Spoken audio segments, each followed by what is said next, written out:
I swear on this podcast? Not like because Oh, I have. girl, can Oh, okay, you? okay. Because Absolutely. I have a name for a certain current wrestler. I Oh, don't. who? Well, I think you've probably you've been on my timeline before. I'm sure. Um, I call Randy Orton Bitchy McFuckface now. I love that. So, yeah, because You're calling him that. That is amazing. yeah, I actually was a huge fan of him for a very long time. Met him 7 years ago, and yeah, then he got with his crazy ass wife now, and yeah, she blocked me on Twitter through his account. Yeah, so you know, Crazy. yeah. Yeah. So I'm definitely no longer a fan of his. So Fair. yeah, Fair. so You judge your people by the company they keep. That's why Seth had a problem for a long time. yeah, and now Seth is like, Luckily, he came back to the dark yeah. side. Get it? The dark side. Yes. Well, I see y'all are very ready to go. hmm Yeah. All right, so in three, two, one. Hello, and welcome to episode 152 of the Wrasslecast. I'm your host, Don Delarente. You can follow me on Twitter at Don Delarente. Of course, I'm joined by my SmackDown Matters correspondent, Miss Dee Jonay. Hey, friends. Hello, friend. How you doing? I'm good. I'm good. How was your birthday weekend? Popping. Everybody Oh bought me yeah. liquor, and I got out of the escape room. I done Oh, did this escape room 4 times. I ain't never got out. All it took was my mother with a master's degree, my brother working on his master's degree, and his fiance who got a doctorate, and then suddenly we can get out. And I was like, oh, okay, cool. But I got out, and that's all that matters. yeah. Major And then I accomplishments. had mimosas to celebrate, so it was perfect. Okay. Well, I'm glad you had a great birthday. Mm-hmm. We are joined. Mm. Oh, excuse me. I Yes. am so sorry. I will say it again in the shout outs specifically, but shout out to the people who gave me money. I didn't know that people really give money on Cash App. DD gang. DD Jonet guys. My guys are like, here. Like, what? So yeah, shout out to them now and later. So yeah, All right. Hashtag DD gang. bless those boys. All right. We have our special guest tonight.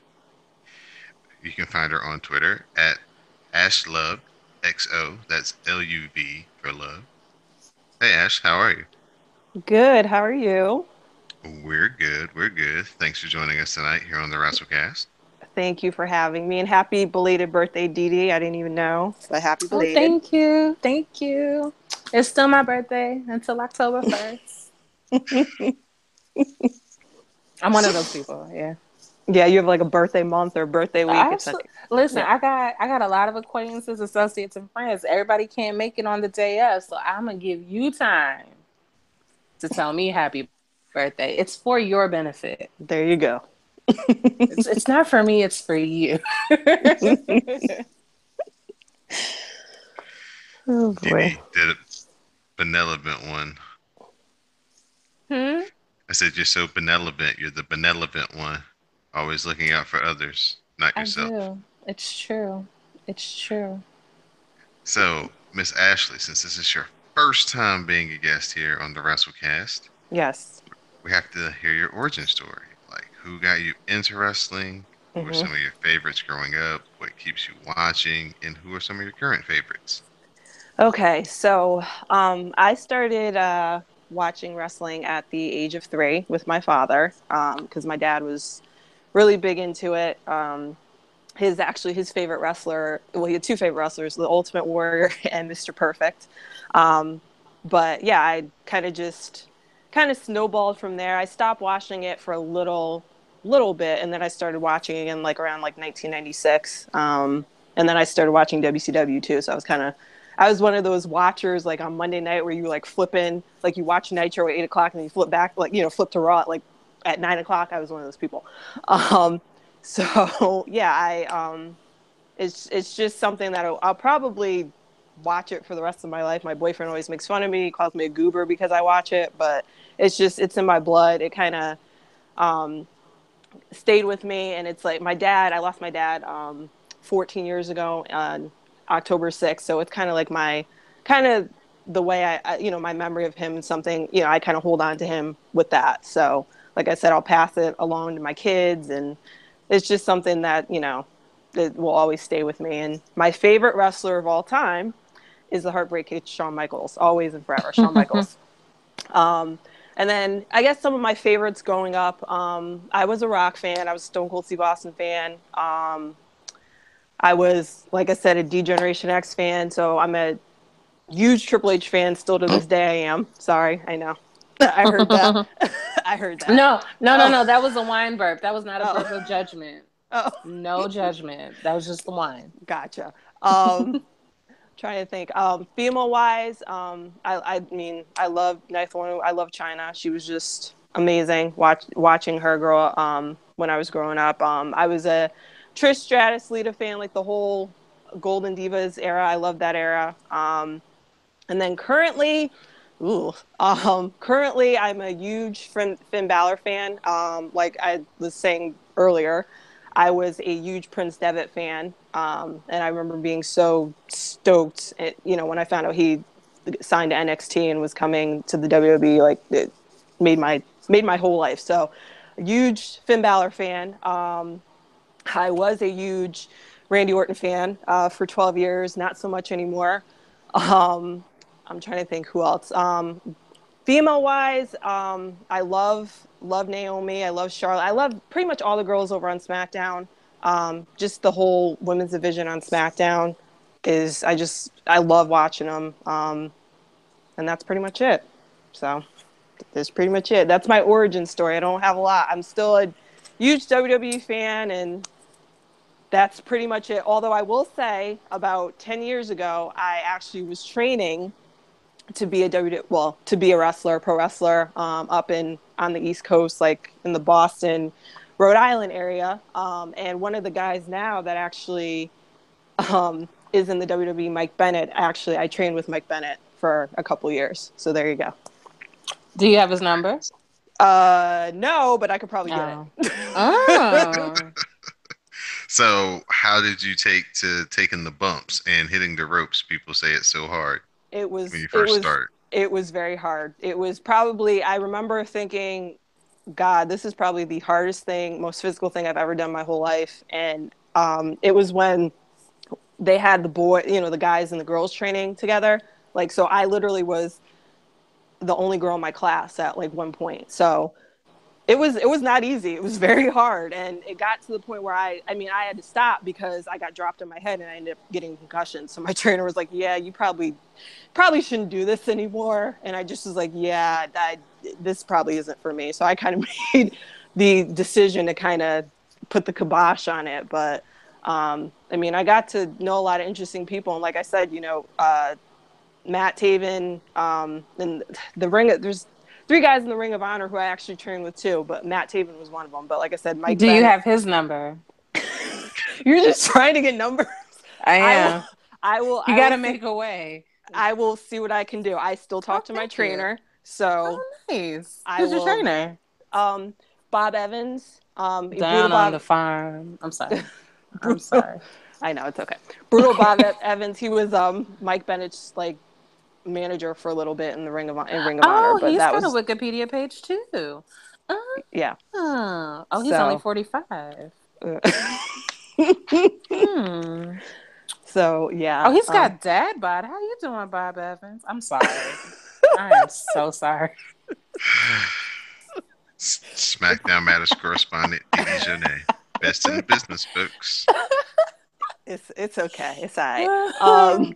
It's her birthday month. Let her say whatever she wants. Let me have this. Exactly. But yeah. So like I said, it's funny for me to, not funny, but cool for me to see, like, granted he hasn't been on TV. I think he's been doing dark matches, but to like see a guy that I actually trained with make it in the WWE is a little weird, but a little cool. Mm-hmm. So He's been on TV a few times. He yeah, but I know he's off. I know he's been doing dark matches like the past. I don't know. He wasn't on SmackDown Tuesday. I know that, but I no, he think he's wasn't. yeah he's dealing with some stuff. So, but Oh, you know the inside scoop. yeah, You have to understand, Ash, that if you're one step closer to that person, that means I'm one step closer to any number of people. So I have to, yeah, you know. yeah. I know. I get you. I get you. But I knew you would. I knew Well, you'd understand. thank you for being on, Ash. We definitely appreciate you spending some time with us tonight here on the well, Wrasslecast. thank you for having me. So Just a reminder, this is a CSPN production. You can find us at cspn.us. You can also find us at wrestlecast.tumblr.com. You can also download us and subscribe to us on iTunes, SoundCloud, Stitcher Radio, and Google Play. So now we'll get into the news, and unfortunately, we have very sad news this week as the greatest manager in the history of professional wrestling, Bobby the Brain Heenan, passed away. He had been dealing with cancer for over a decade. Um, just an icon in so many people's lives as far as their wrestling growing up. If you were a WWF fan in the 80s and WCW fan in the 90s or an AWA fan in the 70s, you fell in love, didn't like, or greatly appreciated Bobby the Brain Heenan. So, Dee Dee, I'll open it up to you first. Kind of what are your memories of Bobby Heenan? I don't really have very many, but I do remember him on commentary. And when he Right. passed, I remember somebody said he was actually really great in the ring. I don't recall him ever being in the ring. I remember him strictly on commentary being the biggest asshole. You know, I loved it. You know, I loved it.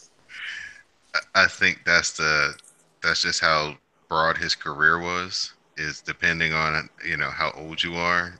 Hmm. Currently depends on what when you caught him.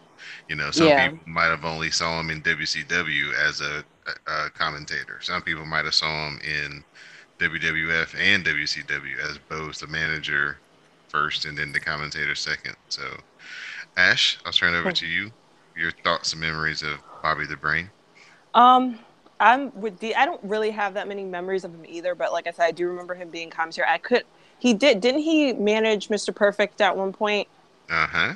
Yes. Yeah. So I remember that just how yeah he was just so cocky and air. It just I mean and funny as hell. I'm sorry, some of the stuff he used to say would have me in tears, but I mean he was just a legend, and it's just really sad that he's gone. It's just I know that he.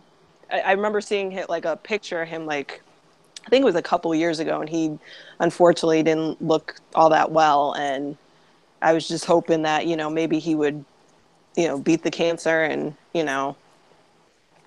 Yeah, you know the last picture I saw of him, his face looked so different, and I was yeah like, oh shit, because he actually looked like you remember Siskel and Ebert, yes the one the one who used to be fat and then yeah had got cancer. His face looked exactly like Bobby Heenan's, like towards the end of his life, and I was like, God, like Jesus. yeah Like cancer can turn yeah you into a totally different person aesthetically. Like, yeah Yeah. but I mean, if he's not suffering anymore, hmm kayfabe life like I do, you know. He'll always live on forever on the WWE Network and hmm YouTube. Uh, in 1974, he moved from his hometown promotion with Dick the Bruiser to the AWA, where he began to be the manager of Stevens and Botwinkle, Ray Stevens and Nick Botwinkle. They were like the AWA champions. They were like a great team without him, but then when they added him to the mix, they just took off. In 1984, he moved to the WWF at the time when Vince started to make his national expansion. Um, Bobby Heenan and Paul Orndorff probably pulled off the biggest heel turn in WWF history when Mr. Wonderful turned on Hulk Hogan, gave him the big power driver, and found out Bobby Heenan was behind it. That's one of like big things in my WWF like fandom and just kind of getting aware of it.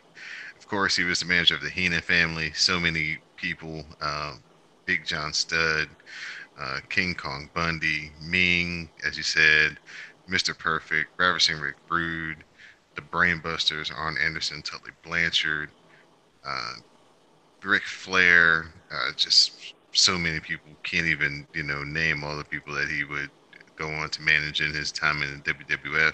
Of course, his commentary with Gorilla Monsoon, um, primetime wrestling. Before Monday Night Raw, they used to sit back and commentate the matches from a studio. That was their form of a studio show. Gorilla Monsoon and Bobby Heenan going back and forth, doing little skits, and oh, would you stop? Would be Gorilla Monsoon's answer. That's what when Dee Dee and Sam go at it. That's what I think about. You two guys, y'all are like Gorilla Monsoon and Bobby Heenan. Now, Uh, who's Bobby Heenan though? you because you're the funnier one. I like. And then Actually, let me go change my Twitter name right back to what it was, because it was Bobby Heenan way before it was popular. and then when Ric Flair came into WWF, he would be cutting those promos with the big gold belt, talking about the real world champion and how they weren't being fair to Flair, and you got to be fair to Flair in the '92 Royal Rumble. Some of his best commentary ever. So Bobby Heenan will always be remembered for his one-liners and his quips. One that they're using, this week on all the broadcasts was "A friend in need is a pest." Hit me. I love that. But the one that I always remember is one night on WCW Nitro, guy was outside the ring and he was like, "You know what's wrong with these guys today? They don't have a manager to let them know when they need to jump on a man and be ruthless and be aggressive." And he was like, Tony Schiavone was like, "So you would suggest that a man put the boots to him right now?" He was like, "Yeah, you're darn right, Schiavone." He was like, "You know why you put boots to a man when he's down?" And Schiavone was like, "Why, Brain?" He's like, "Because he's closer to your foot. That's why, Schiavone." So that's always been like one of his one-liners that's always stuck with me. But yeah, definitely an icon, a legend, definitely someone who will be greatly missed. But if you want to just go back and really be entertained, it's just someone who could really talk and show you the art of being a manager as far as interfering in matches or getting beat up in matches. There's nothing that Bobby Heenan couldn't do. So a true legend in the game. So we'll move from that to current times with Monday Night Raw.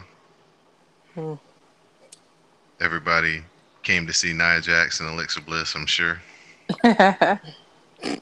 We're we're in San Jose, I think we are Yeah. this week. All right. Yes. So, we get the first match popping off with these two ladies. Very quick match, actually. Sasha comes down right before the commercial break as Nia tries to run away when she realizes that, Not Naya. excuse me, Alexa, excuse me. Uh huh. Alexa tries to run away when she realizes that she's in over her head, but Sasha comes out, makes her turn around, and when she turns back around, she's going back towards the ring and just runs into Nia and just gets flattened. They go to commercial break. They come back in the ring. And the next thing you know, Nia picks her up, gives her some Samoan drop, and gets the win. The match is over. After the match, Sasha, who was at ringside, tries to attack Nia, but of course that doesn't work. So what do you know? Bailey's music hits, and she comes down to help Sasha. And so Sasha, Alexa, and Nia all give. Excuse me, and Alexa. I don't know why I want to give Mm. Alexa no credit here. Sasha, Alexa, and Bailey do a triple spear, take down Nia, and so they're all celebrating. Alexa is in the middle of Sasha and Bailey's celebration, and then the two of them beat down Alexa, and it ends up Bailey giving Alexa the Bailey to belly. So Bailey is back. Mm-hmm. Thoughts, concerns? Um, I enjoyed. It's interesting to watch your girl Alexa change from being like the baddest bitch to being like kind of a punk. It kind of like thinking that the best way for her to move through life is to like make friends and influence people. Like she really wanted to act like she wanted to be friends with Sasha and Bailey. Like, yeah, let's hold hands. We're all winners. And it's like, girl, what? What? Like now I know Sasha don't like you. I don't know why. I don't know why Bailey would like you either. So like, what are you doing? But it was so funny. So I enjoyed it personally. Miss Ash? um, I don't know. I don't know. I mean, it was interesting. It would have been cool to see Emma come out there too. I know she was in Australia, but it would have been funny to see her come out too and see what she would have did. Um, but yeah, so I get what Bailey and Billy's added to the match now on Sunday, right? Right. We all of a sudden now Bailey is a part of the Fatal Four Way, becomes a Fatal Five Way, and got to get all the women on the card, so So just throw them in one who's match. who's the odd woman out? Dana And Mickey, and Mickey. people freaking about poor Mickey. That's fucked up. Really I mean, if is. you're gonna do it, you might as well let everybody go. Like what? Yeah, do Oh like yeah, a battle royal. And Yeah, Alicia just too. just let Uh-huh. them all go. Why not? Yeah. Because Yeah, how can and you say Bailey deserves it and not the other three? Like, what are we talking about here? Like, I don't know. you ladies make great points. Great point. The actual start of the show, we set up Jason Jordan and The Miz, of course. The Miz comes down. He's upset that there's about to be another pay per view that's about to go by, and the IC title is not being defended. Kurt says that he was just about to announce again a fatal four way tonight to determine a contender. Miz takes notice that Jason Jordan is in the match, and he says that Bo Dallas and Kurt Axel deserve a shot at being stars too. Miz accusing Kurt of trying to play catch up for not being in Jordan's life for the last 28 years. Of course, that causes Jason Jordan to come out. He demands that Axel and Bo be in the match.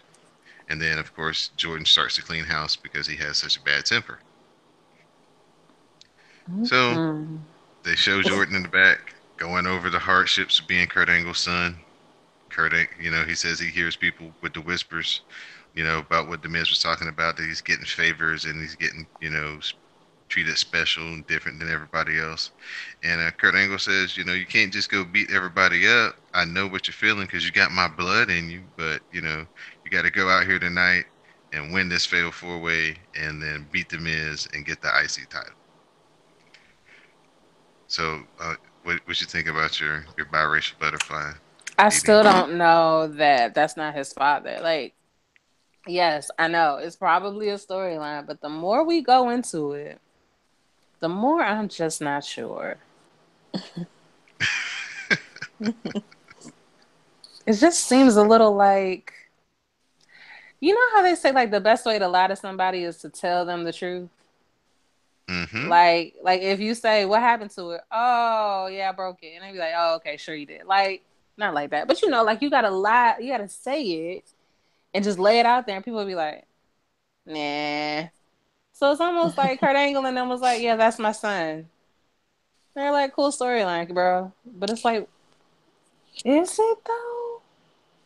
Is it a storyline though? Like you gonna put your real ass kids in a photo with your fake ass child, and all y'all got on gold blooded shirts? Like for real?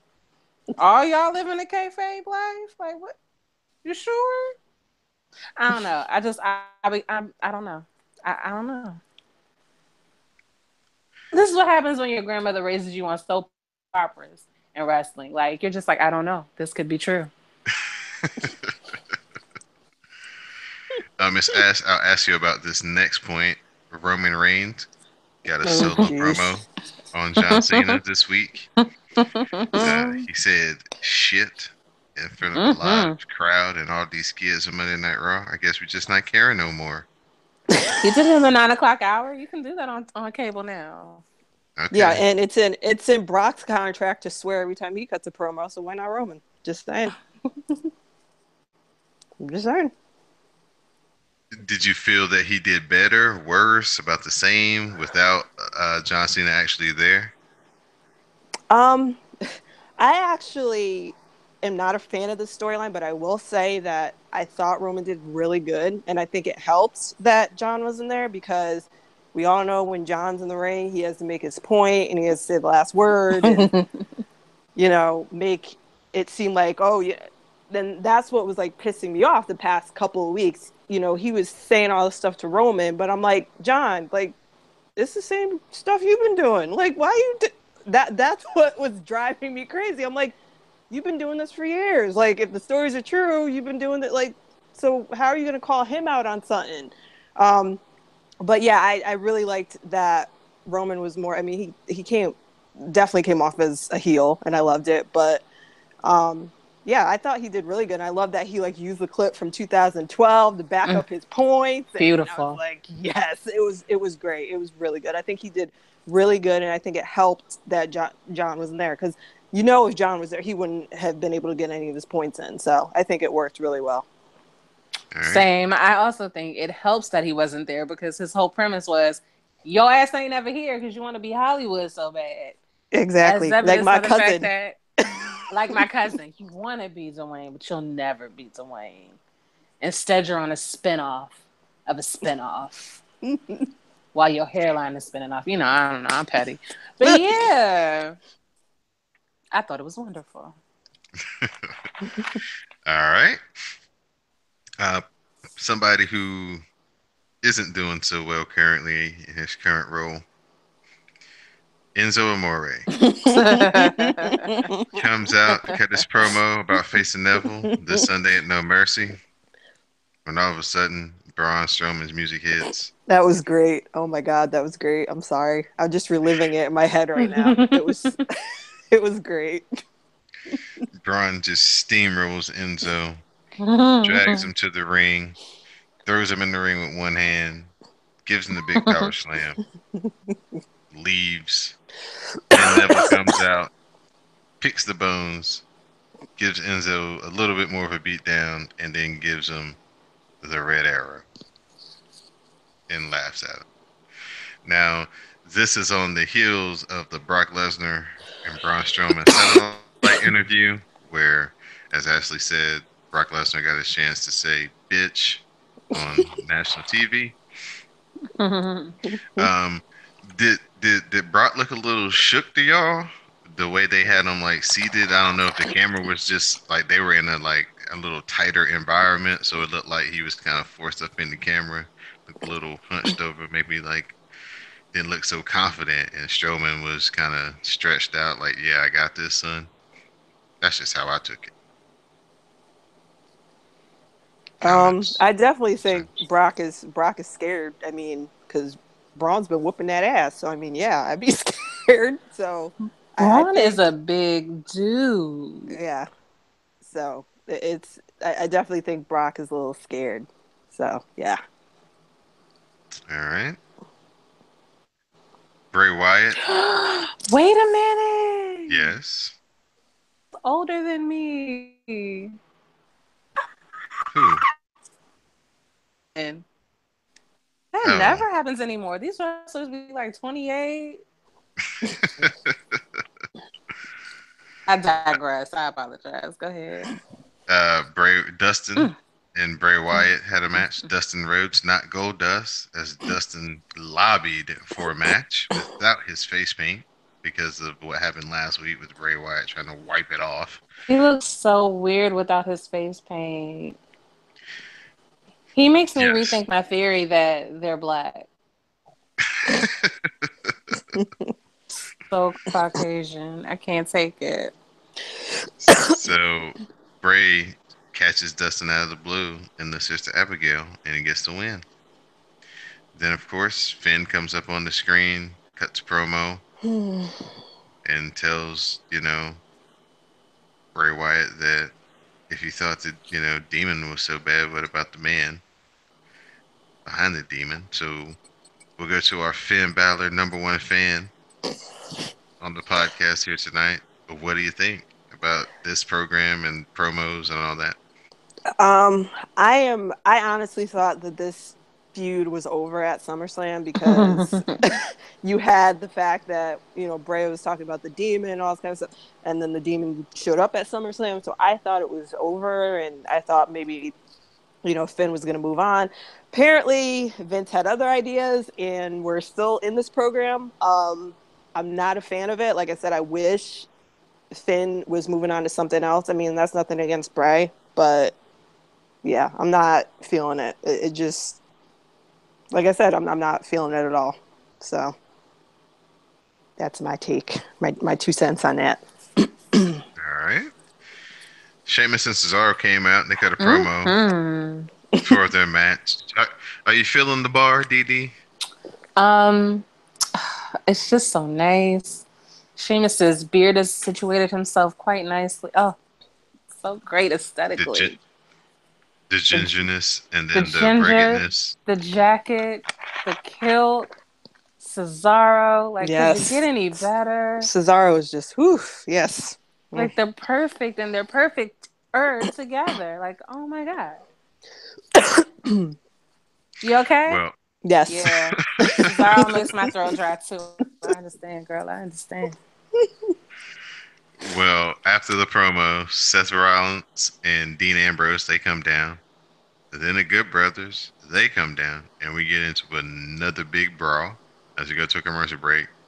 So we come back from the commercial break. We have a three-way going on: Rollins and Ambrose versus the Good Brothers versus Sheamus and Cesaro.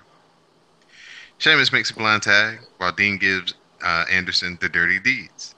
Sheamus throws Ambrose out of the ring, then pins Anderson, and they get the win.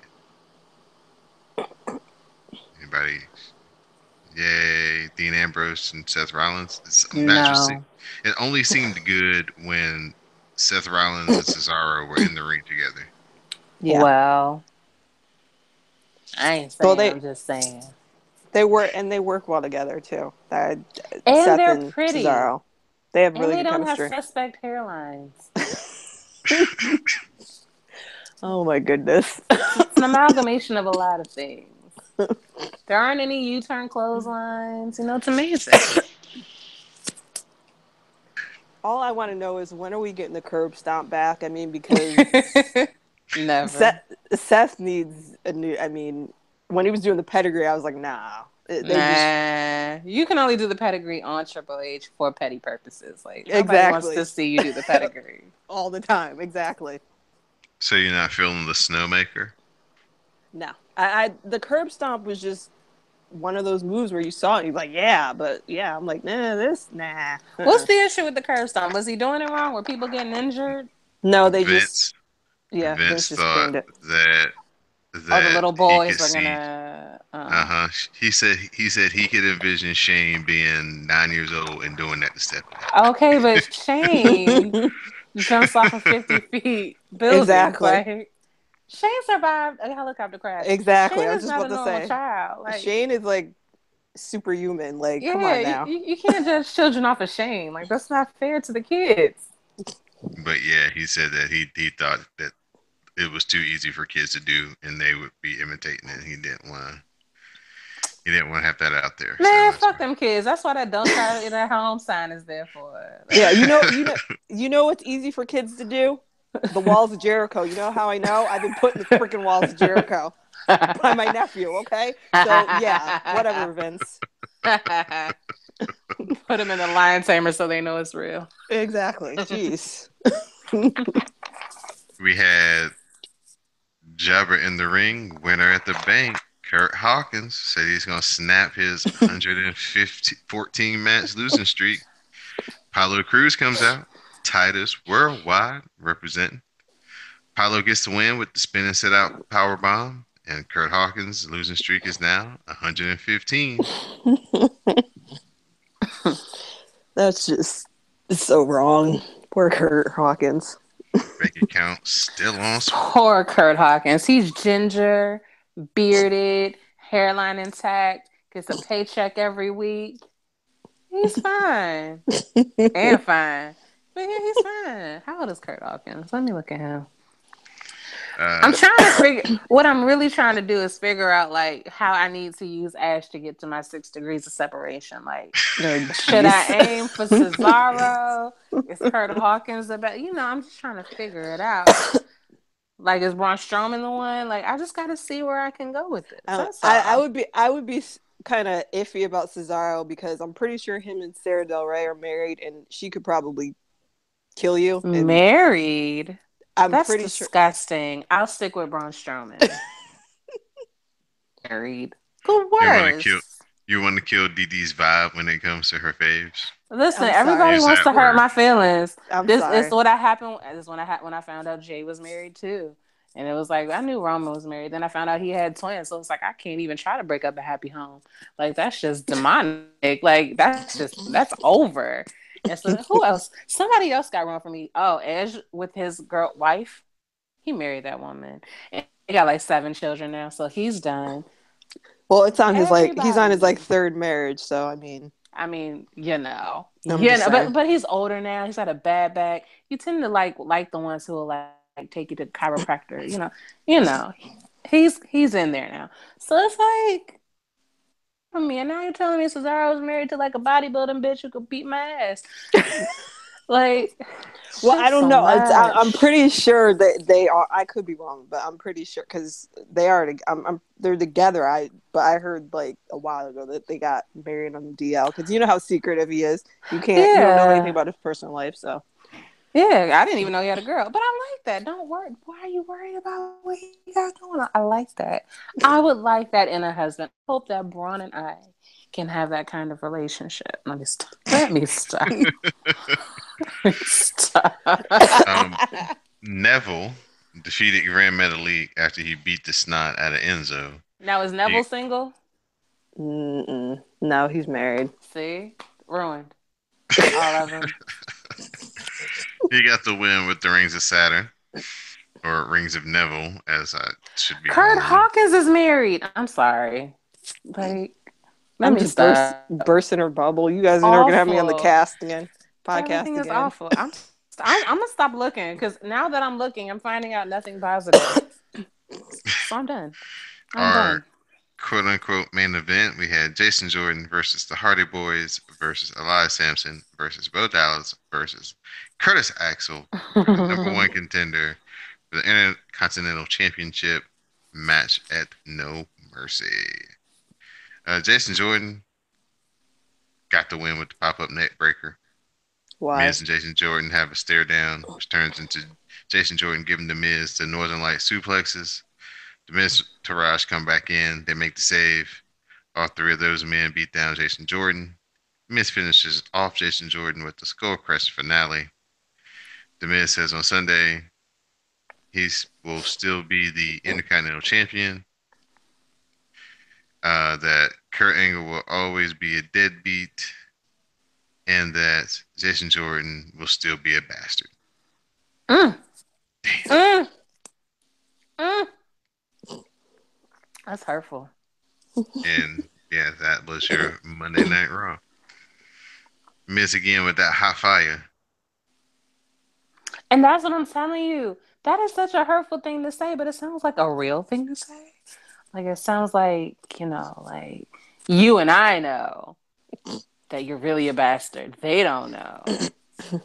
But I know and you know that that's your dad. Yeah, I don't know. Again, soap operas. Can't help it. It was very Game of Thrones like. I Like was raised on passions, man. Like I'm uh, I'm I here for was the ra- double blind, I was raised on General Hospital and One Life to Live and all my children. Can So we there talk you go. about General Hospital? Can we talk about how ain't no doctors on General Hospital no more? Yeah. Well, you know what? I stopped watching it for a while, but now that Steve Burton's back, I'm watching again. He's the only reason I'm No, watching. but he's back as Jason, right? Yeah, it's a 9. See, They're but I drawing out the freaking story that he's. Yeah, they haven't but revealed he's Jason I yet. But like old chunky Jason though. Like I what do you like mean? his replacement. Like I really like him. Well, he's gonna be his twin, so either way, I mean, he's related. What? Yeah. Oh, they're Okay. Okay, twins now? yeah, they're two. Oh my Y'all, gosh. Sorry. y'all, It's y'all all are the gonna have to. same. Y'all are gonna have to start. Wrestling is soap operas. You're It's gonna just have soap to. operas and speedos. Don't do that. Just gonna have to start your own podcast. I know a guy. I know a guy. I know a guy. No, but we're gonna have to talk about that because that I did not know. Yeah. Because I saw Monday, but Monday they Yeah. were just like showing hands and feet and shit. Like, Yeah. And then they showed, yeah, yeah. but okay, this is the last thing. Give me 20 seconds, Don. Give me 20 seconds. Give me 20 seconds. I was trying to figure out, did old dude get fired? Because I knew Steve was coming back, but I was just like, okay, but is the dude out of a job or not? And like the guy who plays his son on the show was like, happy birthday to my daddy. We got the same birthday, Sunday. So I was Yeah. like, you can't be like taking No, smiley pictures if you got fired no, too. he renewed his contract. So that's why they're doing the twins story. So So they're there you go. both on the show. Yes. Well, that's acceptable. That's fine. Okay, Yeah. great. That's Yeah. weird, but that's great. Yep. Okay, Okay. I'm done. Sorry, Thank Don. you. No It was problem. intermission. Yeah, we'll be editing. Make sure we'll be editing that part out. Oh no, you won't. You're not gonna be hearing that. We're gonna start right here. All right. So Didi Boo. Jonay, bring us to our SmackDown matters. I was trying to hit on my General Hospital update. I didn't know. I didn't know it was going down like that. It shocked me. Okay, so yeah, this week's SmackDown is from a place. Oakland. It's from Oakland. So the things they happen. Shane comes out. He doesn't dance to the ring. He's, an adult about it. Corey's on the announcers table, and he says that Vince has 3 fractured ribs. Shane calls Kevin's attack cowardly, and he's like, even though Vince is a tough SOB and they don't see eye to eye, he still loves his dad. Kevin, if you were sitting at home with your kids and you watched your kid's grandfather get beaten down, and he promises vengeance, says that Kevin will have a life of suffering, and condemns him to hell in a cell. But anyway, the first match of the night actually goes to Aiden English and Randy Orton. Ash. Bitchy McFuckface? Yes. Yeah. Definitely. That. So, Aiden comes out, sings a song about Orton having lead in his head, calls him a tool. Randy Um, interrupts. can Go I ahead. interrupt right here for a second? Absolutely, you can. This week I was actually like pissed that they didn't let him finish singing the song, the remix. See, now you're To, into the song now. well, it was the remix of Randy Orton's theme song. He was like, he Oh, hears voices in his head. I don't know how he uh, could because it's filled with lead. oh, I like it. I like it Yeah, when they're yeah, yeah. clever. See, that could be his When they're new thing clever. where his Oh, song. remixes opponent. Uh-huh. Oh, I like that. Um, English tries to attack Orton, but he is cut off with a power slam and a backdrop onto the barricade. He's about to drop him onto the announce table, but Aiden counters and backdrops Orton onto the table instead. Something, something, something. He has Orton in a chin lock. Then he makes a brief comeback, thumb in the eye, drop kick. English tries a dive off the middle rope, but Orton catches him out of nowhere with an RKO for the pinfall win. I remember when I was a fan of him and I actually used to, not the whole out of nowhere crap. It would just But you happen. would pop for it. Yeah. Yeah. But now it's just like, it's just stupid because it's coming. I'm like, eh. Yeah, it's like Dean Ambrose's U-turn clothesline. It's just like, how predictable. Yeah. You wait with more excitement for somebody to counter it in a creative way than you do for him to for him to actually hit it. Yeah. So, but anyway, he beats Aiden. Then Rusev interrupts, threatens to rip the fangs out of the Ruru. Viper's mouth. Ruru. Ruru. And then Bitchy McFuckface, is that the name? Yes. Bitchy Yes. McFuckface. Yes. Yes. He tells the referee to go ahead and start a match. So immediately we have Rusev versus Randy Orton. When the ref calls for the bell, Aiden jumps onto the apron. Rusev counters an RKO, pushes Randy into English, but he bounces off the rope, and then Rusev catches Orton on the rebound with a super kick for the pinfall win. It was quick, and Rusev's a winner, and he celebrated like he won the goddamn Super Bowl. Can we talk about it? Yeah, that He man was was happy. jumping up and down. Like Lana was like, "You get head every night this week." God damn. Yeah, I apologize. But, but that might be true because that's the first win they had in a household in quite a while. I Yeah. mean, you Since know, she got downgraded to manager, back to manager. But anyway. but that outfit is an upgrade, though. We'll get there. Lana is a pretty woman. I am so sad that apparently her attitude is awful because she is just so cute. She be giving you the barely there outfit, all legs. I second your observation. Lana is aesthetically pleasing, and Rusev is a snack. And again, can I just give props to Lana for seeing the snackerization under what Rusev had going on when he first got there? Because all he needed was to lose about 10 pounds and cut his hair. And now I'm like, how are you doing? No, But but I know he's married, I know so. who's reading tonight. I know who's doing tonight's ad. What? Oh, is it Adam and Eve again? Yeah, creepcastic. Yo, I don't know. They say like when you get into your 30s, your sex drive go crazy. I don't think I'm going crazy, but there's a lot of how you doing. It's a lot of that. But anyway, so blah blah blah blah blah blah blah blah blah blah. Rusev is still celebrating backstage. He's approached by Renee Young. She's like, "You seem pressed," and he's like, "Now he's gonna go home and they're gonna chant Rusev #1," and then the crowd like chanted along with him because we all hate bitchy McFuckface. See, Like you never should have told me this name. I'm it just never. just It's rolls a off your man's name. tongue, right? I'm never using his real name. Bitchy McFuckface it is. So Jinder and the Singh brothers come out. Jinder's like, yeah, everybody's mad about what I said last week. They show a picture of Nakamura on the screen. They made jokes about him, and brothers are cackling. Um, of a Japanese accent, and then the crowd's like, "Wait, that's racist." And he makes some more jokes, and the fans chant, "That's too far," because even Caucasians have a limit. It's like, whoa. Um, How, the things they happen, what you whatever. what you think about it, I wasn't paying so much attention. Ash? Did you think it was too far? Did you think it was bad, bad? Like, I just thought it was bad. Like I even tweeted. I was like, it was just. I didn't find it funny. Like it had nothing to do with it being racist or. I just thought it was really stupid. and I was like, it seemed like it went on for like a long time. yeah, like it wasn't like he was trying to like make it work and it just was not working. And I was like, what is the point of this? That's all I got. I didn't really get anything from it. I was like, okay, Yeah, it was long. yeah.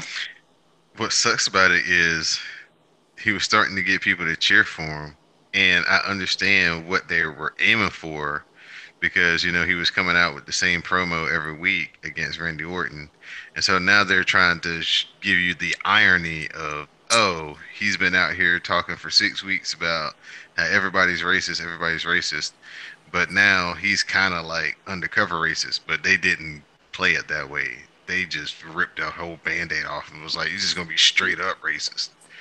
And for a wrestling crowd who basically, especially if you're a black person or a minority, kind of like the racism's kind of like built in, kind of like living in America. You just kind of deal, Yeah. you just kind of understand it's just there.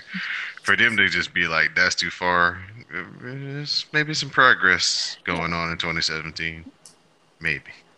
Um, Probably not, but it's like, it's nice to it's nice to sure. have hope. Keep hope alive. Yeah. So Nakamura is there. He's talking to Renee in the back.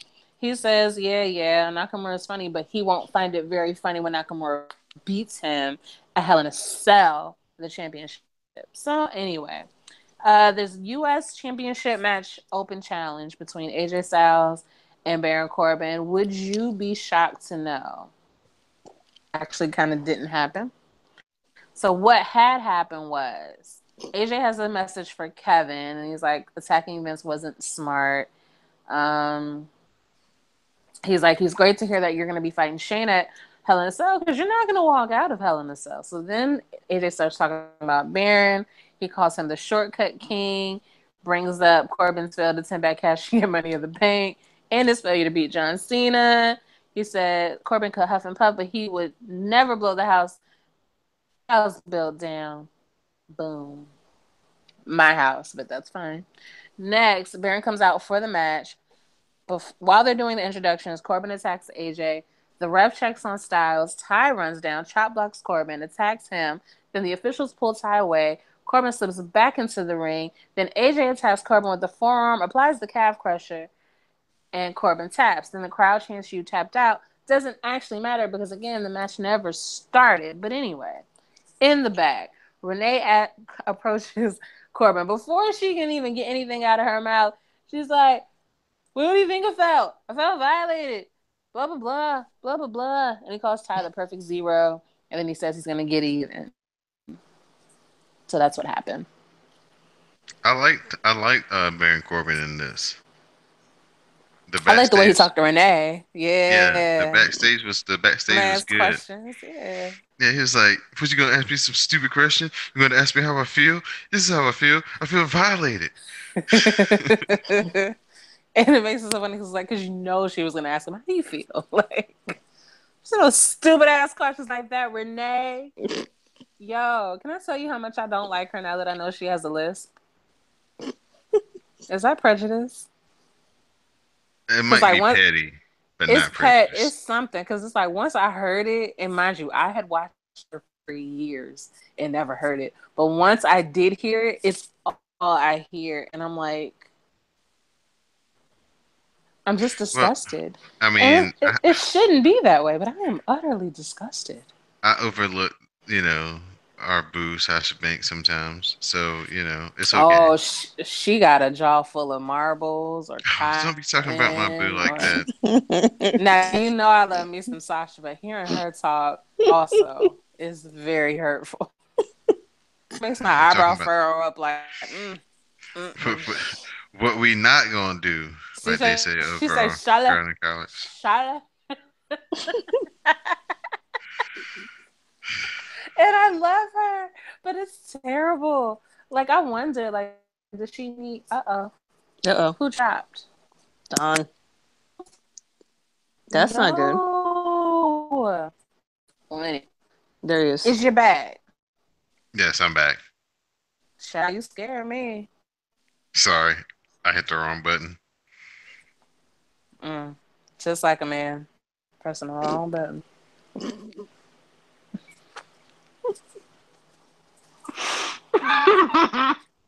I'm sorry. Charlotte comes out to give an update on Ric Flair. Don't try to rush me. Rush me. But yes, she says he's making a comeback, and while she was gone, she learned that life is fragile, and she would make every moment as big as possible. Natty Bo interrupts. She's like, "Yeah, I'm glad your dad's feeling better." And she says, "We're having a celebration of women. You should stay."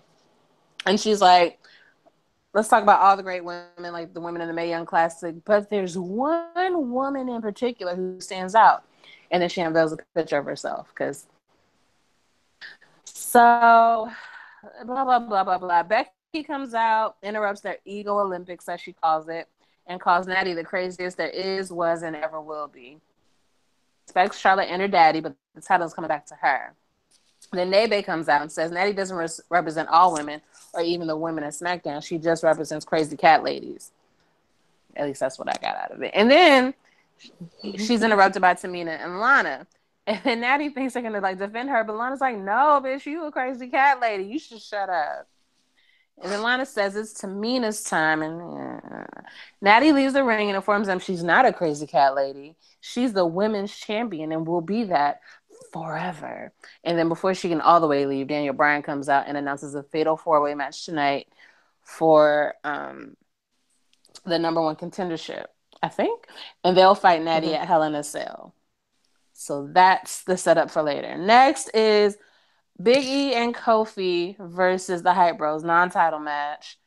I know you're shocked to find out that the New Day won with the Midnight Hour. It was amazing. The Usos on commentary. New Day mocks them after the match. The Usos get their title rematch at Hell in a Cell. So that's that. Next, Kevin Owens has an interview via satellite, Skype, FaceTime, whatever you want to call it. He apologizes. He's like, "Can't believe I did that. I'm sorry, blah blah blah." And then he says, and Shane made him attack his father, and Shane made him want to headbutt Vince, punch Vince, and kick Vince, and crush Vince's ribs. In Kevin's mind, he was obliterating Shane, not Vince, because he has nothing but respect for Vince. And he said he did what he did. What he did to Vince is nothing compared to what he would do to Shane. And he said people like him don't go to hell, they go to heaven. That's interesting. I don't know about that. But you got to believe it, right? You got to Mm. believe your own lies. So, backstage, Mojo and Zach look very sad. Losing, man. My spicy white one, Mojo. He's like, I'm tired of losing, man. We got to do something drastic. And Ryder's like, yeah, we do. And the drastic thing would be to beat Mojo's ass because he turned his back on you when it mattered most. But that, nobody remembers that but me. So, whatever. Fine. It'll just be me. Okay, Ziggles comes out, calls himself the greatest in-ring performer in history. He leaves and comes back during Triple H's entrance. Then he's like, "So can I run NXT now?" Some fans chant for CM Punk. He leaves, and then he comes back as Shawn Michaels. Which is ironic in its own thing, but we ain't going there. Mm. See, I've always personally thought that Dolph Ziggler would be much better off pretending to be the offspring of Mr. Perfect because he looks more like Mr. Perfect than Mr. Perfect's own child does. Mm, However, I don't know. Joe, the Kurt's son. I think he looks like him. I do. I think he's. I think it's the hair though, like because what's his name doesn't have any hair, so it's easy to like not see it. So you Whereas want him to Ziggles grow his has hair like long? Gross. no, I really don't like something about him with would just not be acceptable to me. But I feel like he could do it. Like, can't you imagine Ziggles like acting like Mr. Perfect? Nah. Well, he may do that next. That may be the next gimmick he does. The And next then I want my entrance. free tickets to WrestleMania. God damn it, because it was my idea first. FYI. Anyway, next Ziggles does a DX entrance. And he He calls butchered it. himself the yeah. He calls himself the best ever and says he doesn't care about the fans again. He said that a lot. He still doesn't have any fights or anything, so I don't really know what the point is. The main event of the night, ladies and gentlemen, is the fatal four-way match between Charlotte, her by her last name now, Tamina, Nebe, and Becky Lynch. The things they happen. Nay and Charlotte are the only two that get their full entrances because they're the only two that matter. Charlotte hits a moonsault on both Naomi and Tamina for a near fall, applies the figure four on Naomi. Becky broke it up with a diving leg drop on Charlotte, and Tamina broke up that cover. Tamina hit Becky with a Samoan drop and a diving splash, but Naomi broke up the cover. Lana pulled Naomi out of the ring, so Naomi kicked her in the head, and then when she got back up on the ring apron, Tamina super kicked Naomi. Then Charlotte booted Tamina for the pinfall win. And that is it for the week. That main event was really good. Yeah, it was. It was. It's like Yeah. I watch it, but I don't always pay attention to the time. So when I looked up and it was 9:40 something, I was like, oh, they get the main event. Yeah. Yes, look at them.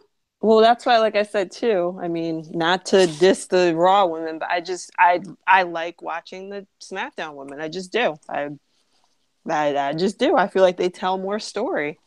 Sorry. I think SmackDown uses their women to better effect. Although I could say I could say the talent is about equal, but SmackDown definitely uses their women to better effect. Like Not even close. Yeah.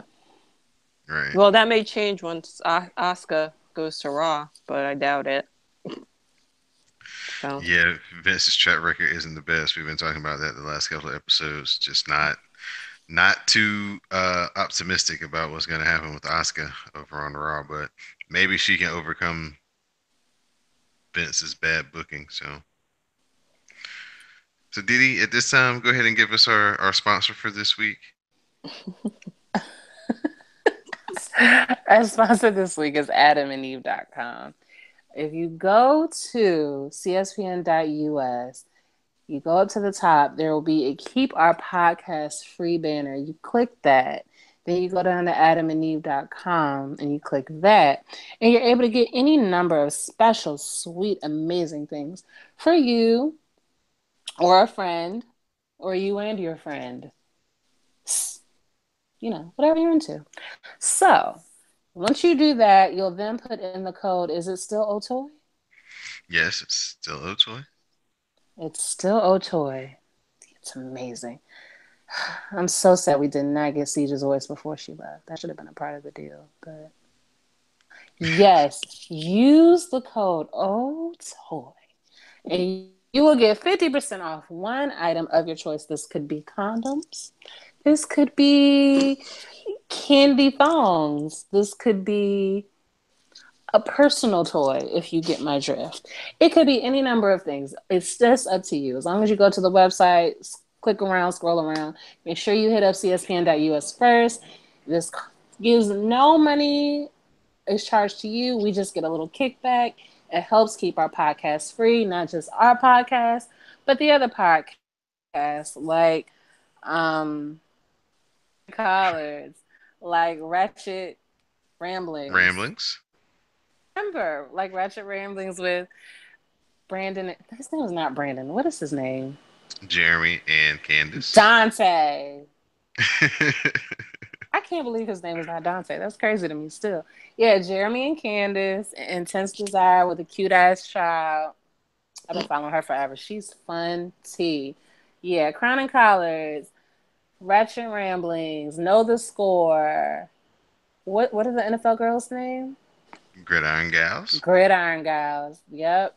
Just to name a few. It keeps us all free and it gets you 50% off one special item. So it's really a win-win-win, right? Yep. Right. Adam and Eve toys. Mm-mm. I think it's Mm. just Adam and Eve now. I think they add the toys in there to the new Oh. to the new text. Yeah. Ooh, look at them. All right. Yeah. Yeah. Either way, get there and get you something. A Yeah. toy, you know, just whatever. Some lube. I was gonna say a video, but nobody buys videos anymore. You know, a condom. Get some condoms, especially if you live in DC or Baltimore. You live everywhere. Be safe. I mean, I'm just saying, especially DC and Baltimore and Atlanta. But yeah, All right. it's So awful. I'm sorry. we're gonna move into 205 Live. We get a video package with Neville and Enzo and their big feud over the last few weeks. Then we get Cedric Alexander versus Brian Kendrick. Brian Kendrick counters the back handspring and hits the leg lariat. Alexander then counters sliced bread and gets a roll up for the win. After the match, the two men argue. Jack Gallagher arrives. He and Brian Kendrick beat down Cedric Alexander.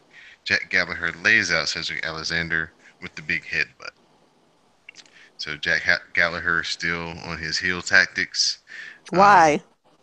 I'm upset. Well, Well, you know, gingers, they have their moments. Yeah. well, they have a promo in the back with Gallagher, and he says that he doesn't have to defend himself to the WWE Universe.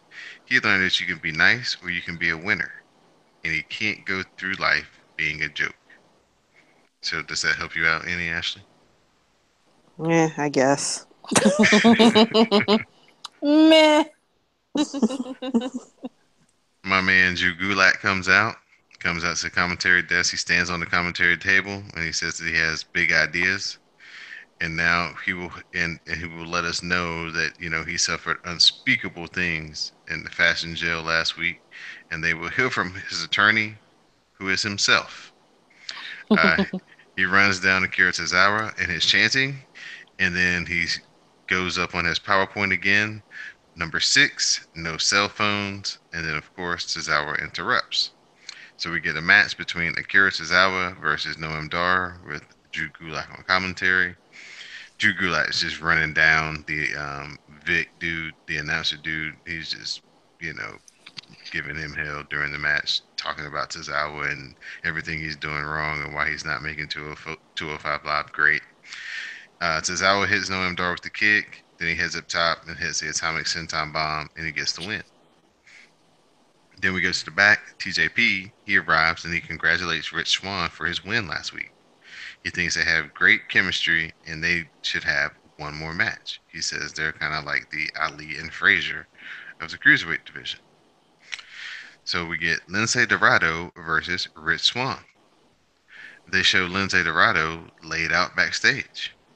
Rich Swann goes backstage to see what's going on, but as he does, he walks right into a TJP super kick. TJP then stands on Rich Swann's face and tells him, stands on his face, pulls out a braid, and then tells him he can't handle this. We So still he try to looks, make TJP a thing? I guess so, right? yeah. So Well, TJP's like 50, so if it doesn't happen now, it's not gonna happen. TJP is standing tall, but before he leaves, he slams the Rich Swann off of the barricade. Yeah, this wasn't a good look for the homie this week. Uh, Show ends with Enzo and Neville. They have a promo war.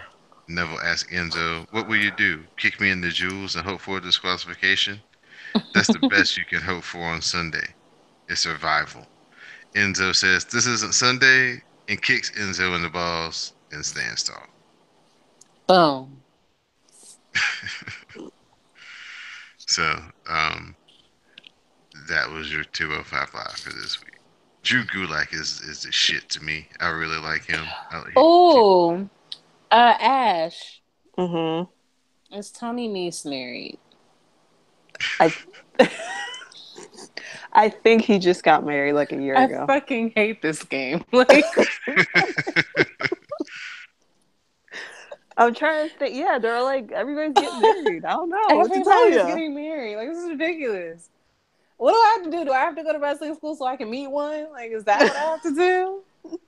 Is that the that scam? that may Jeez. that may be your best bet. So I don't know. This is a mess.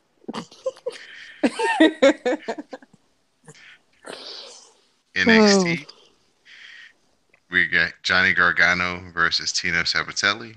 Johnny Gargano, Tino ain't married, by the way. He's single. No? He's What he look single. like? He a snack? Yeah, he's a snack. Yeah, Okay, there we go. There we go. yeah. he used to play in the NFL too. He was a scrub, but Ooh, so he probably got CTE anyway. That's great. he still got paid though. Anyway, Gargano hit Sabatelli with the super kick, follows that up with a Gargano escape, and Tino Sabatelli taps out. Roderick Strong comes into Steven Rico's office. He asks for his title match against Drew McIntyre. Rico grants him the title match in 2 weeks. Then we get a video recap of Asuka's farewell, followed by a promo from Sonya Deville, who was like, Asuka knew what was up. That's why she left. She ain't want none. Sonya Deville. So it's time for all the rest of the ladies in the division to put their hair up and square up. Then we get my favorite match of the night, Lacey Evans versus Bianca Belair.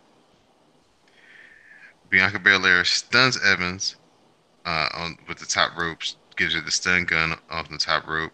Binky then hits the hair whip, gives Lacey Evans the alley oop, which is basically the reverse power bomb, and Bianca Belair gets the win. This was a good match. It's hard hitting. Lacey Evans hit Bianca Belair with this clothesline in the middle of the match. I was like, oh my gosh. I think she just like really laid one in. Bianca Belair is so athletic. She's so strong. Oh, she's gonna be so good. I'm glad she won. Next, Aleister Black is in the ring. He's giving a promo about his journey to NXT and how the tattoos cover his scars, but they all represent a stop along the way. Aleister Black is then cut off by the Velveteen Dream. The Dream reads Aleister Black as a man who is hurt and very fearful. Aleister Black hears enough and he does a black mass to the mic and he kicks it out of Velveteen Dream's hand. And then he does the sit down cross legged in the ring. The Velveteen Dream then drops down to both knees, gets right in his face, and then slides backwards out of the ring. And then he does like a sit down up on the ramp, and they're kind of like locking eyes with each other. So that's going to be really fun. Patrick Clark, aka the Velveteen Dream, very good on the mic. Future is so bright for this kid. And Aleister Black, he's probably going to be the champion in like 4 years if everything goes well. He doesn't get hurt and nothing screwy happens. So this should be really fun, really good for NXT. Next, we get Dee Dee's fave, her new fave, Dakota Kai. She cuts promo about how, Mm-hmm. she's the new upstart and, she's ready for all comers in NXT. No Way Jose versus Lars Sullivan. Lars Sullivan climbs to the top rope, gives No Way Jose a diving headbutt. Then Lars gives Jose a waistlock slam, and he gets the win. Lars Sullivan is real scary and real good. Very fun match. Him just throwing No Way Jose around, who is not a very small man in his own right. Then we get a dream match main event. Trent Seven and Tyler Bate, Mustache Mountain, versus, they're calling themselves the Undisputed. I'm calling them the Red Dragon. Their mama called them the Red Dragon. I'm gonna call them Red Dragon. Kyle O'Reilly and Bobby Fish, with Adam Cole at ringside. Yes, Adam Adam Cole, Cole. Ooh, sorry, baby.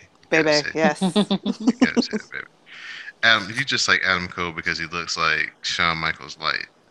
Uh, Oh. no, no. Don't get me wrong. He is attractive, but I followed him in Ring of Honor. I was actually pissed off because I was supposed to go to Takeover in Brooklyn this year because I go every year, a tradition with my friend, and I didn't go this year. And of course, he freaking debuted. You know how mad I was? I was like, no. Wait a minute. His real last name is Jenkins. You know what that means.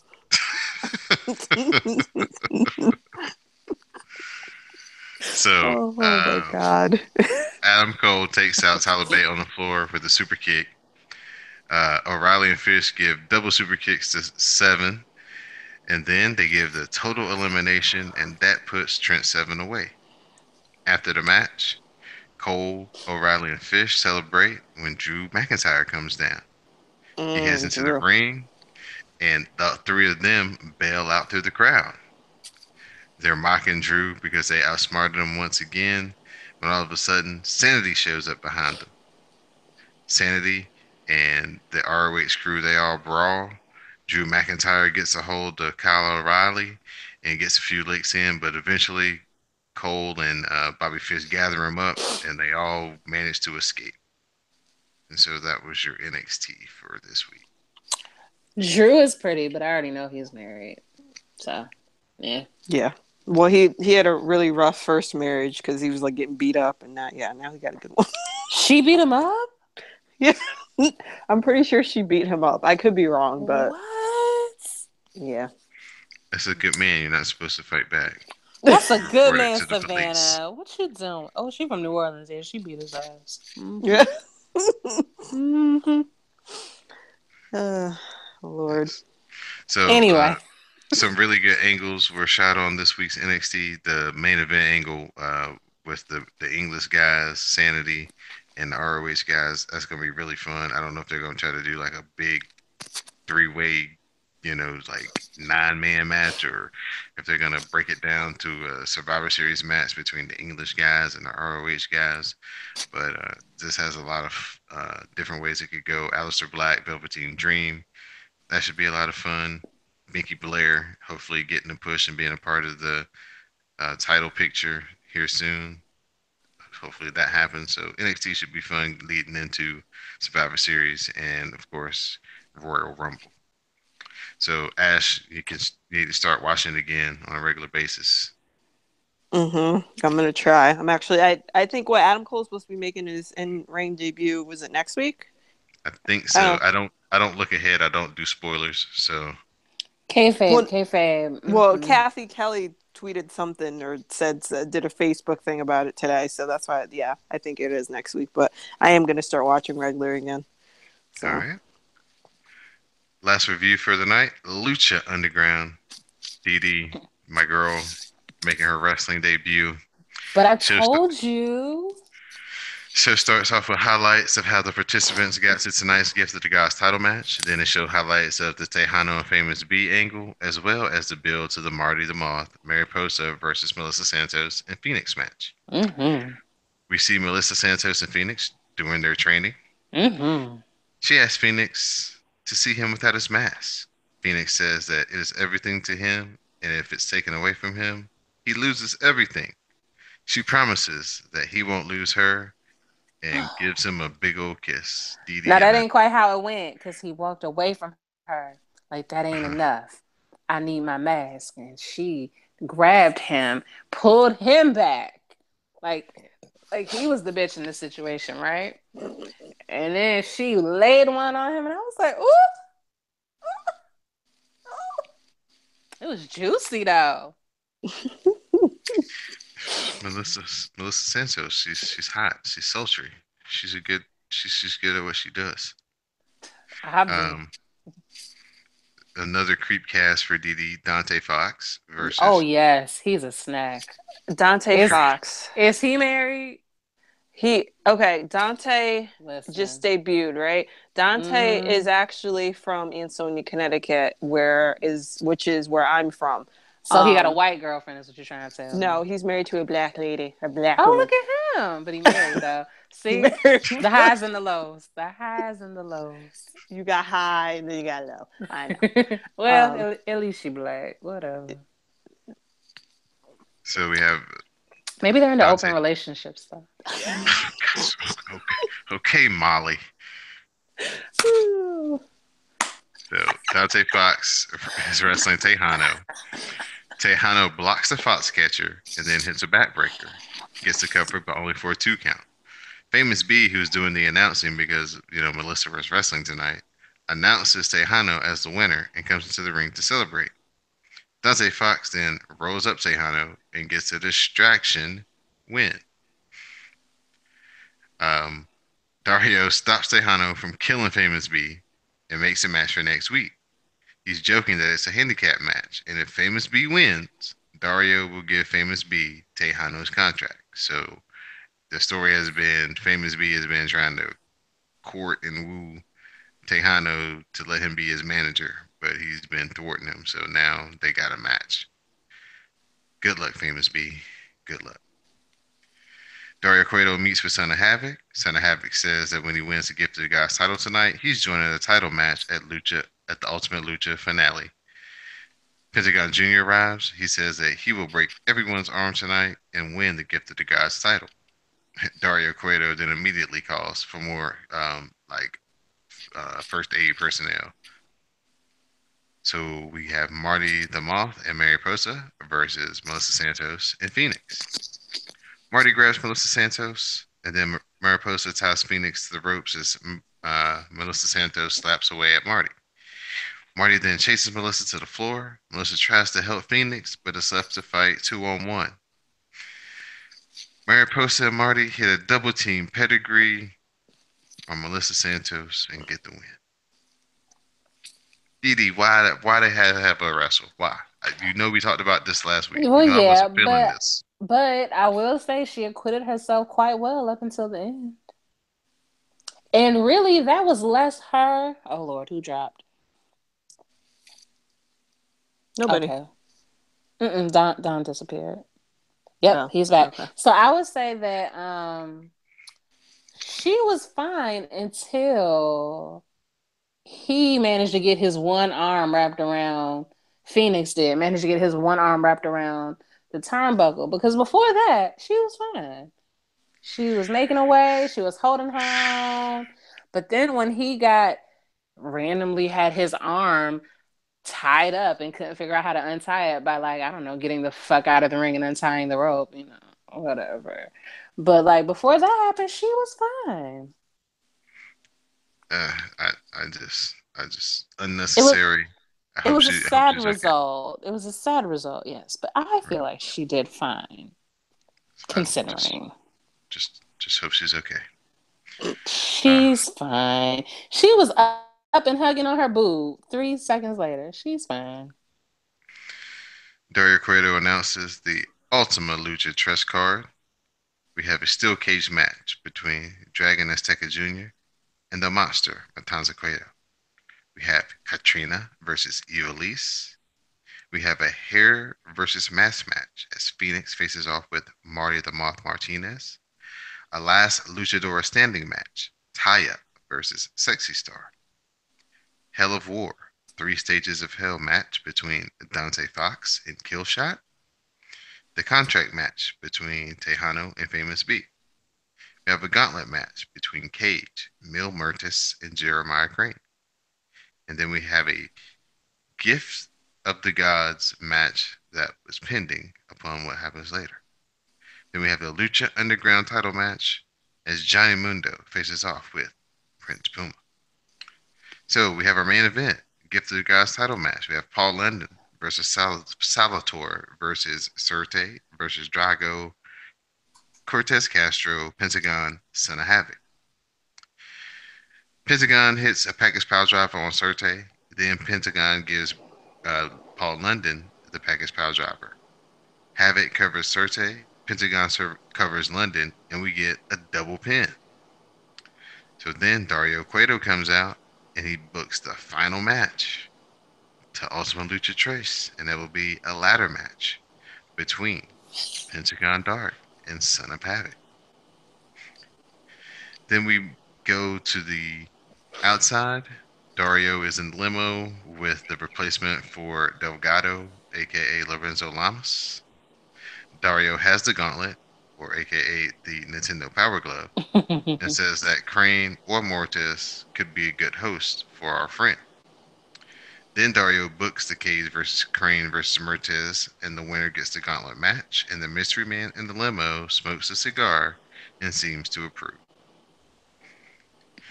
Didi, anything spectacular besides Melissa getting beat up Mm, stand out to you this week? um, I would say the way she manhandled Phoenix and their little moment was like a standout moment for me. Okay. Yep. It was a lot. I was like, "Ooh, Melissa." She's showing that aggressive side. That's the line that they all had. They were like, "Well, Melissa is a fighter." And I was like, "I see." Well, now it's time for our favorite game here on the Wrasslecast as we're coming up on another pay-per-view weekend. Oh, I thought you were about to say what happened on Global Force Wrestling. So now But it's I time don't. to. I saw it, but I don't remember anything. It wasn't. Yeah. Oh, GF, man, please. It's about to be, isn't it? It's about to go I back to watched Impact it. Yeah, anyway. it's about to go back to Impact. Yeah, what they're doing now, and they might have been doing it for all I know, is they have an alliance with AAA. So, like, you'll watch a couple matches as Global Force Wrestling, and they'll show you a match that's AAA. But like, there might be like a Global Force person fighting a triple. I don't know. It's weird. Well, But I'm yeah. like, Hmm. who's even left over there? I But mean, the sad to problem say, is, but who cares about any of the people?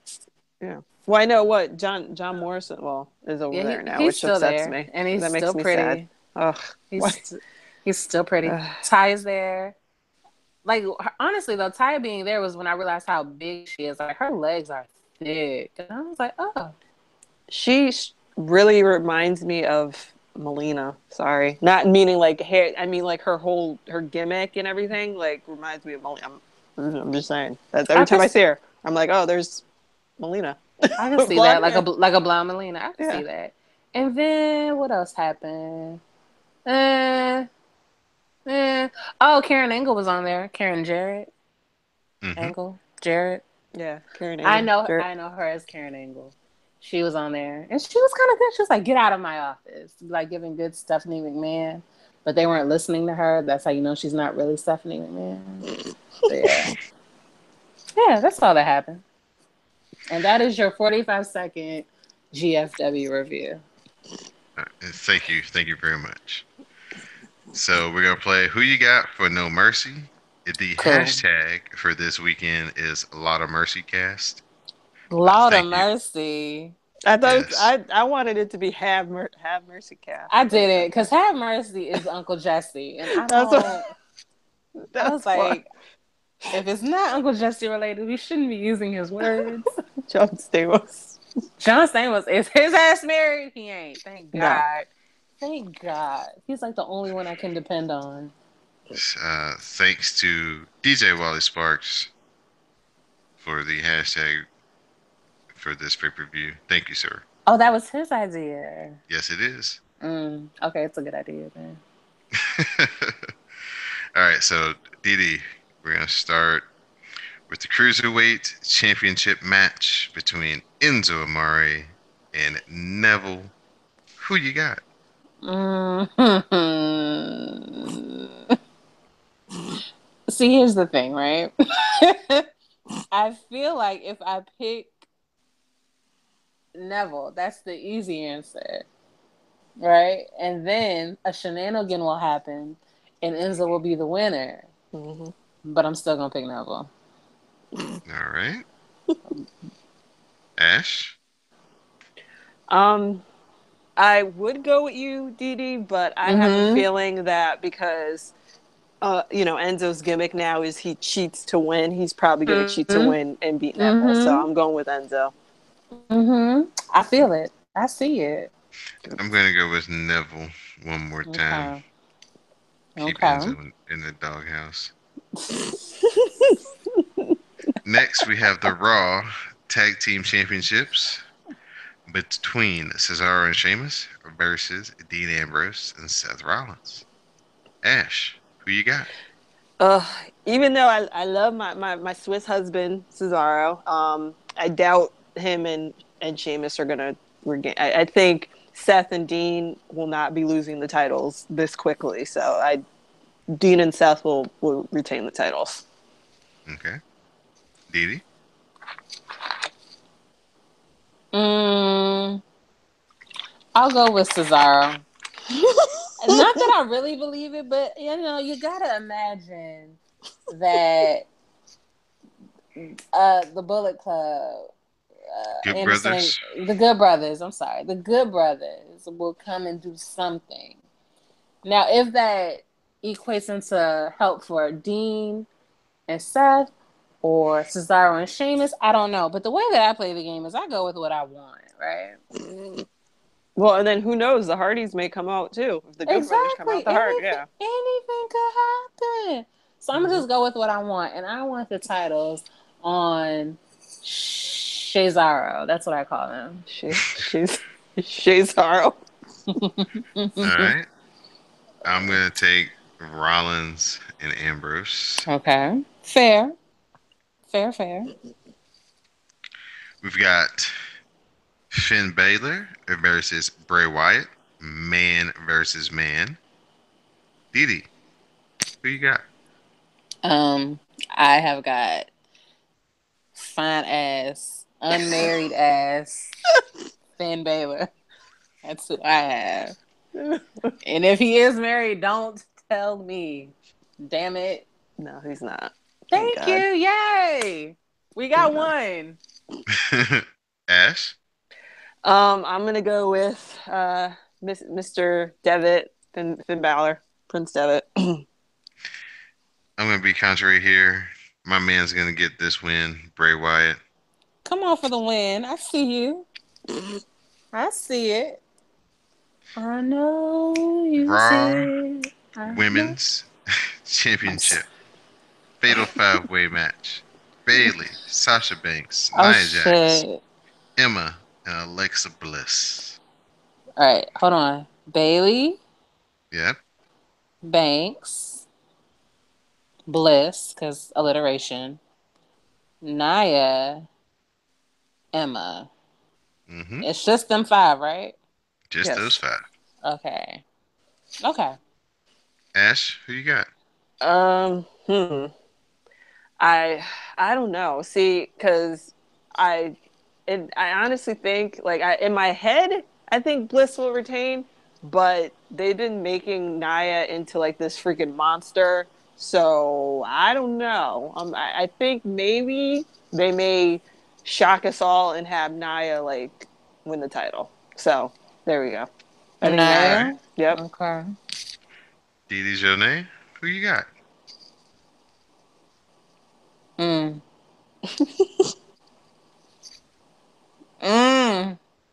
I'm gonna go with Naya, but if it's Emma in like the weirdest way, I just want you to know that that's where my mind was.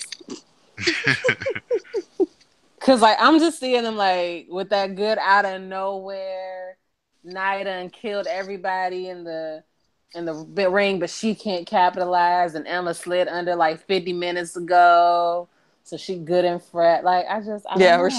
she's out of the ring for like 20 Yeah, minutes and like laying ain't did nothing. down. Took like one bump and then Yep. hid behind a like announce table or some shit. Like that's what I'm seeing in my head. But it's Nia. But if it's Emma, I told y'all so. All right. All right. I'm gonna go with. Oh man.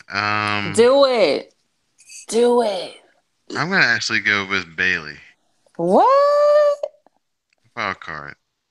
That's how you know it's gonna be Sasha because ain't none of us pick her. Yep. Sasha or Emma, you watch. Like you said. If it's Emma, I'm gonna be pissed. Cause I've been thinking it's Emma literally like for weeks.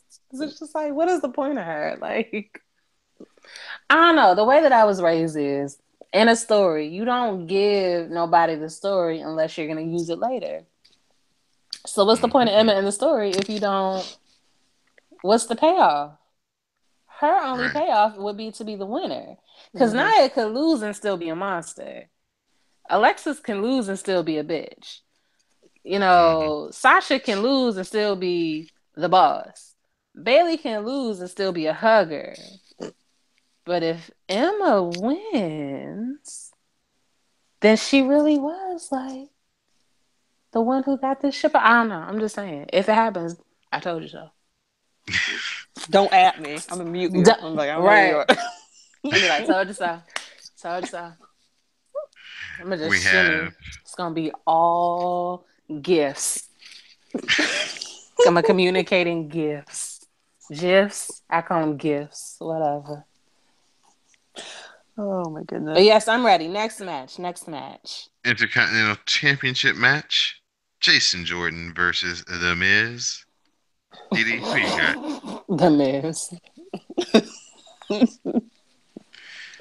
Ashley? Um, I would say the Miz, but I don't know because they want to push this whole Kurt Angle, Jason Jordan thing. So I don't know. They may pull the switcheroo and decide to put the belt on him, which would. And I'm not even like the biggest Miz fan. I'd be like, that's just fucked up. Like, why would you do that? You But would do that when that's really Kurt Angle's child. oh my god.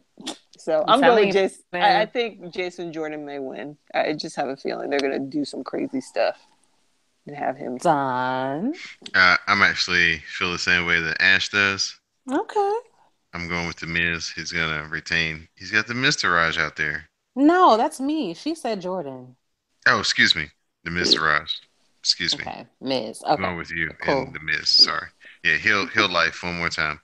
Next, Roman Reigns versus John Cena. Mm. Ash, who you got? Ash, because we all um. know who I got. So, who you got? Um. Hmm. I don't. Mm. I'm gonna go with Roman just because I can't Oh, stand John. there you go. Join Personally, us. personally and Yes. professionally. Um, Yes. I'm not a fan of him. So I Yes. I would actually like Roman to, and I don't know if you see, I'm actually one of like Roman's biggest advocates. I don't get why he's getting booed because I'm like he ain't writing the stories Vince, like boo Vince, and then but whatever. Anyway, so I think that Roman will probably win.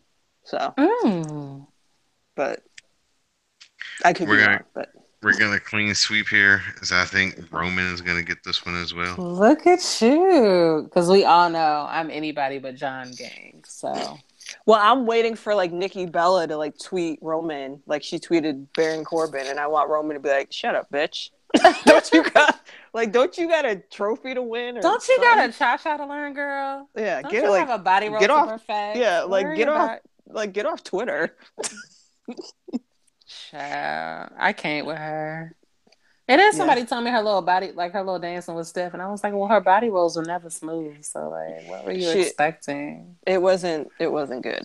So And then it I was would like really embarrassing when Naomi started dancing, and then and then Nikki was still to the body roll, and I was like, that's not man. your moves no more. You just need to walk out, like just come out. Don't do the move because we saw those moves. Like it's not the same.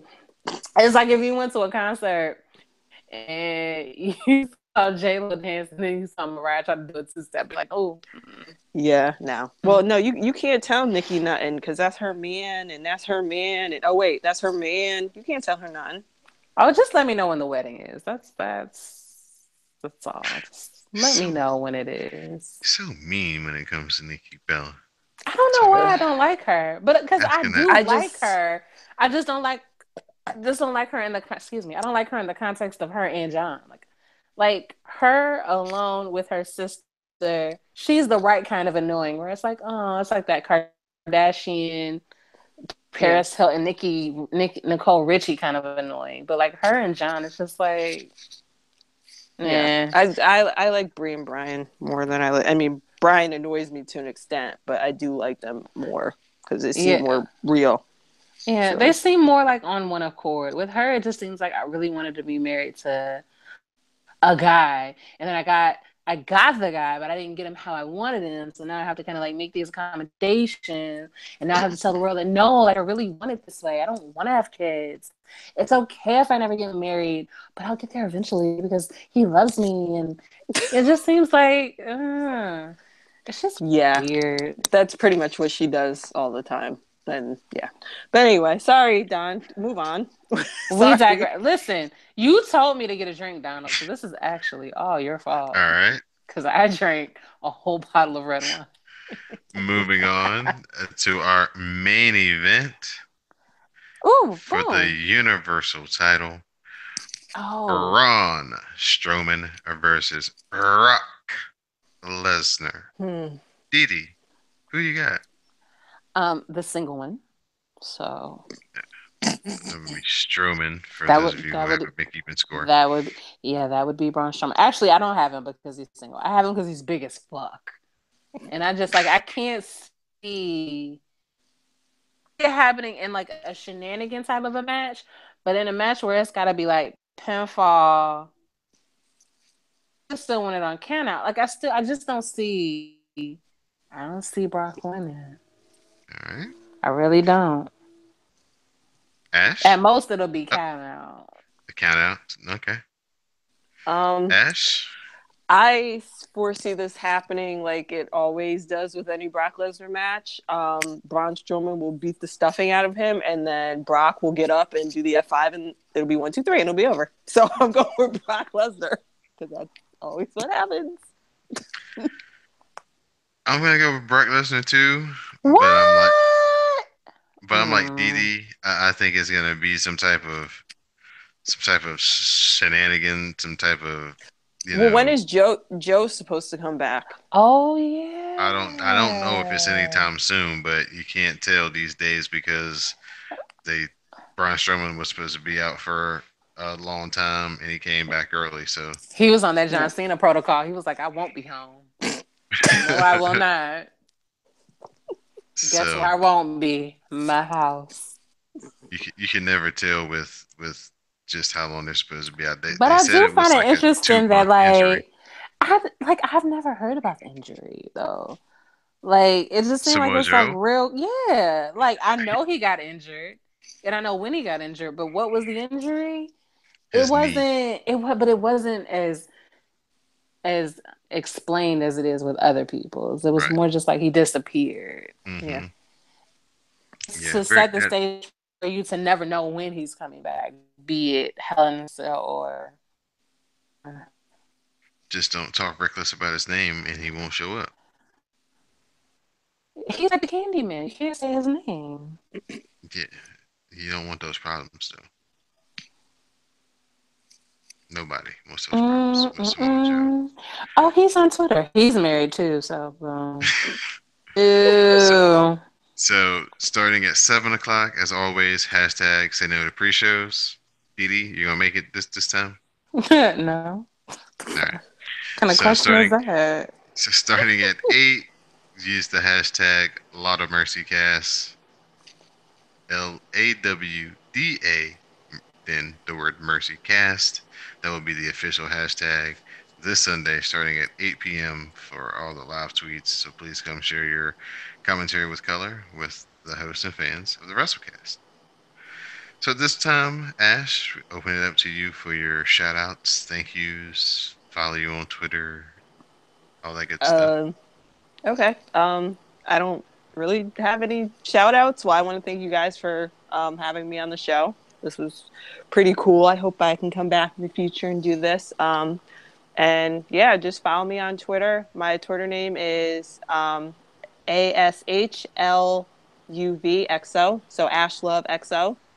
Pretty easy. So that's it. All right. That's all Thank I you very got. much. Thank you.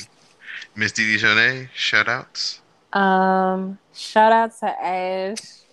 She ruined all my dreams about all these wrestlers, but that's okay. Oh wait. Facts matter. I do What? have one shout out. Let me say shout out to Mike Bennett's wife. I don't want her coming after me. That's all I gotta say. Maria, we cool. I don't want no problems. That's all I'm saying. But Now go. that's real. That is real. Um, but yeah, shout out to Ash.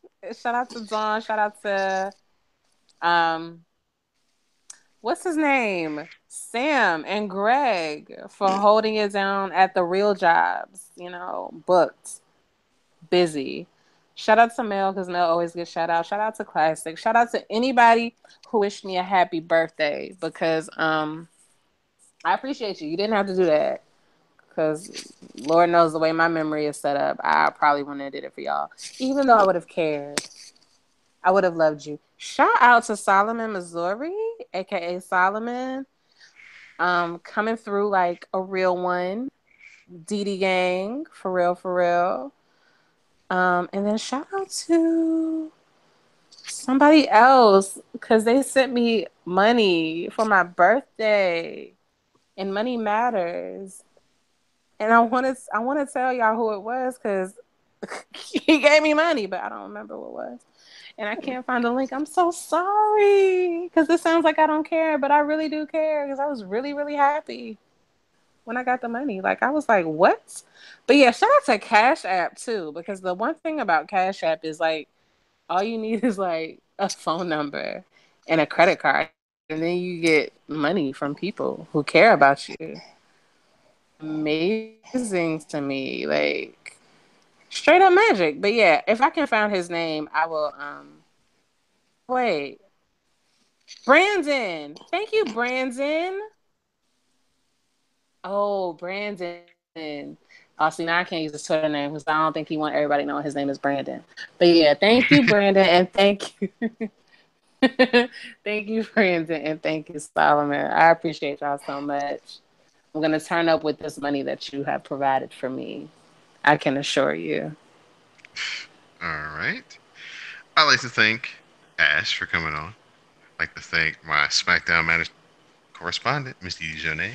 I'd like to thank Classic for all his hard work he's going to do uploading and putting in the little inserts for the show this week. Of course, Greg, what's up, man? Hope to talk to you soon. Sam, out there working, slaving hard for the man. Mel, because Mel always gets shout outs. Mel and Siege and everybody at CSPN putting in all the hard work. Shout out to the Glow.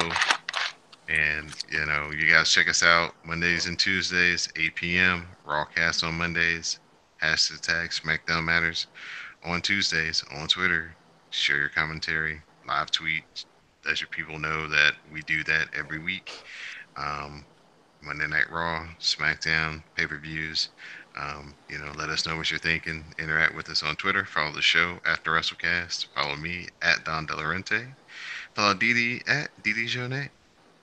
So for okay, And my cash app is Dejanay. Just one spell that for D. spell that for the people. DEEJONEE. Help Okay. me help you so that we can broadcast live from your local or my local pay per views. Because these tickets ain't free, B. Yeah, you remember when like pay-per-view tickets and wrestling tickets used to be like $20? Those are the No. days. Jesus. I do. I was in the nosebleeds for 46 at a damn battleground. Now, mind you, I It's had a good time, ridiculous. but that's all I had. I didn't get no drink. I didn't get no chips. I didn't get no fries. I went to battleground. Well, I ain't got nothing. I want to go to Clash of Champions for my birthday in December, but it's way too expensive. So, hail to the no. Oh. Nope. Mm-mm. All right, Vinny Mac, you got to do something, man. Can't be touting about your revenue and out here out charging people to come to your shows. Mm-hmm. So maybe that's how they get the revenue, though. Less people, but we charge them more makes up the difference.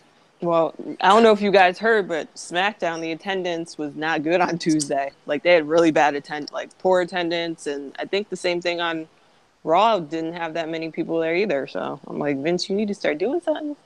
Listen, it's a theory that you could be like, oh, I'll make more money if I less people come, but don't nobody want to go to no dead, half empty arena though. So you Mm-hmm. have to take that into account, and even if you gotta like lower it at the last minute, like do that. Because I will buy a $20 ticket to go sit somewhere, but I'm not paying $40 to Yeah. go Mm. sit in the nosebleeds of Raw or SmackDown. I'm just not doing that. Mm-hmm. Unless you tell me Finn Balor is there giving out hugs, and then we can discuss it. Yes. Yes. We can, In his wrestling tights. Yes, that works. And that leather yes, jacket. and the yes, That and the works. jacket. Yes, Oh that my works. goodness. Jacket So on that that might be note, worth $40.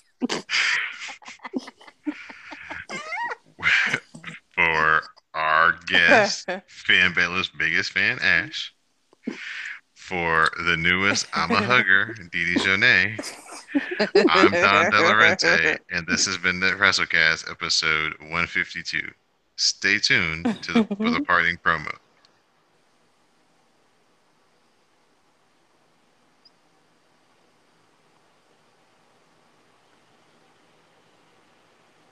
Yay! Okay.